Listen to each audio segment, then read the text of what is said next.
I'd been investigating embroidered lace in my practice since the 1990s using soluble fabric.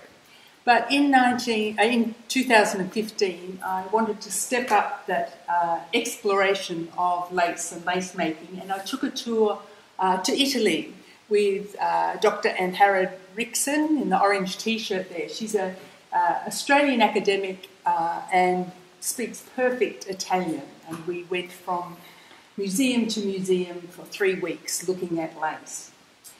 And little did I anticipate that the group of lace makers who were supposedly amateurs, that I would contemplate and execute an exhibition called The Death of Craft. As with many textile practices, there's a tension between amateurs and professionals. And one theorist, craft theorist Glenn Adamson, reminds us that amateur roughly means lover, and from the Latin amare, to love. And he suggests one of the hallmarks of amateur activity is a lack of critical distance from objects of desire. So in the carriage, travelling along to Rapallo, the group became more familiar with each other, chatting away, and it was here that I realised that there is a hierarchy in lace making. There were the bobbin lace makers and the needle weaving lace makers. And this really really was a great introduction to really view and listen to their stories. And I started to ask them why they made lace. And lots of different stories came out of why they do it. And putting so much time and effort into very small pieces of textiles.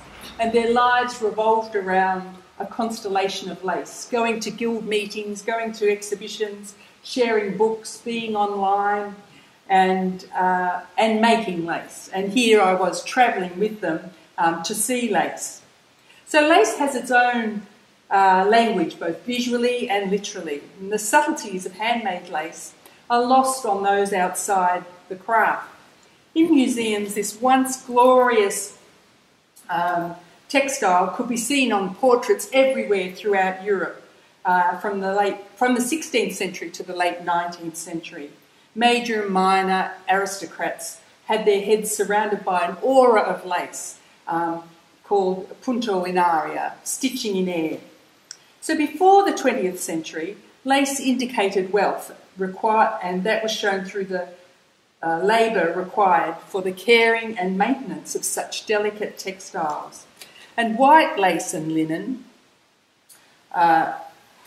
referenced good manners. And up until the 19th century, good manners also meant cleanliness, clean body and clean mind, hence the proliferation of white collars and cuffs. So by the early 20th century, it continued on into the 19th century, but by the 20th century, lace had been made by machines then, and so it became underwear rather than outerwear. And by the late 20th century, it reverted back to outerwear. So for the majority of people, women in the carriage, it was the technical aspects of lace rather than the social context and cultural context of how it was made.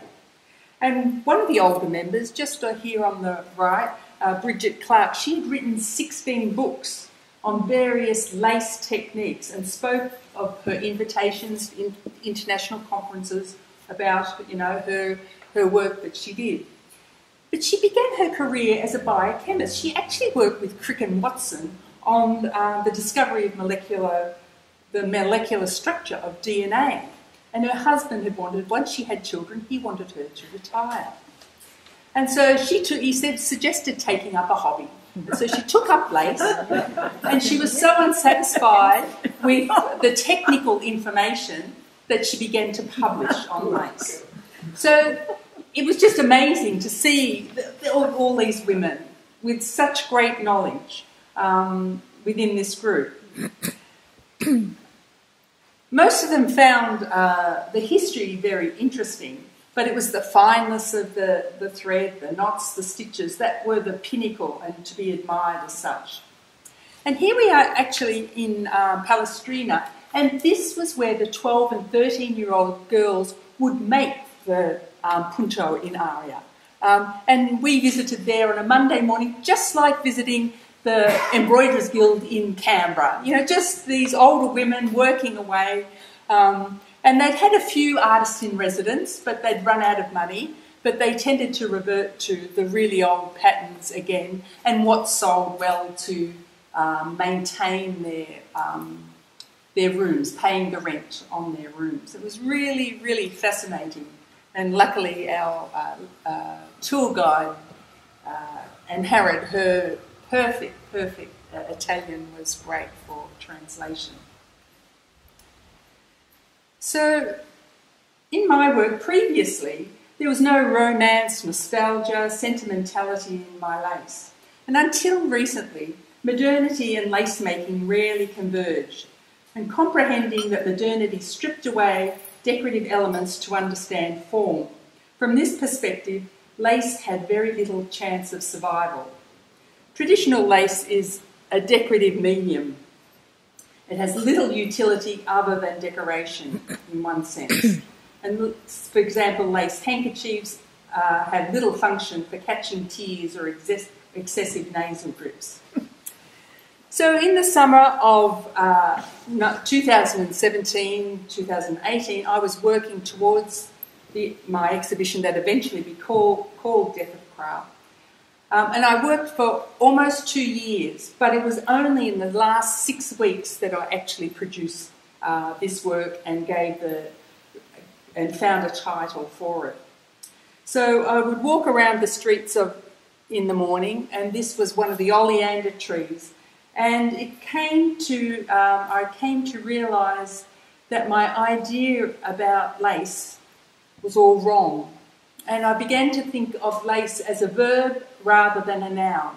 And lace as in to lace a drink, poison, you know, whoever is the recipient is an unwilling partner. So more and more I gathered images of plants that were poisonous. It was very easy. There was euphorbia,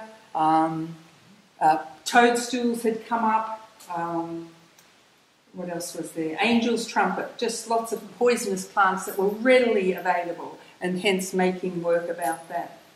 And the week I hung the exhibition, I had to begin a new collaboration with Canberra artist Exter Medici. And it was called The Seat of Love and Hate. And it was commissioned by the Powerhouse Museum in Sydney for an exhibition that explored domestic violence. And I'd always avoided working with floral imagery until then because it had such a close association in traditional embroidery, this floralness. And so I loved working with these flowers, embroidering fulsome, beautiful, full-blown, tulips and irises amidst bloodshed in the background. And it took 2 months longer than I had quoted for or anticipated. And luckily there was 8 months before the exhibition that it was to go to be opened. And it had to be fitted by the upholsterers within this time. But while I was doing it, I found this image again. I'd seen an exhibition at the British Museum of Jacques Lemoyne, and it just suddenly turned up on Facebook again. And I just thought, wow, this is just like the fabric I'm embroidering. And Exter Medici came one day. Many of the directors around Australia of the art galleries had tattoos by Exter Medici. And she said, that is a tattooed woman. And here, I'll get you the book that it's from. And we had this great discussion about the tattoos on this woman. And I then remembered in the exhibition, I went back and looked, and Jacques Lemoyne had made images of tattooed women in America at this time. And everybody's saying, oh, this would never happen in Europe, blah, blah, blah. And he goes, the pigs used to have tattoos, and he remade this image again. And it had never, you know, I had it up on my wall for so long. And I continued on making my work. I made, on our front nature strip, we have a silky oak, and I discovered that the silky oak, the pollen, the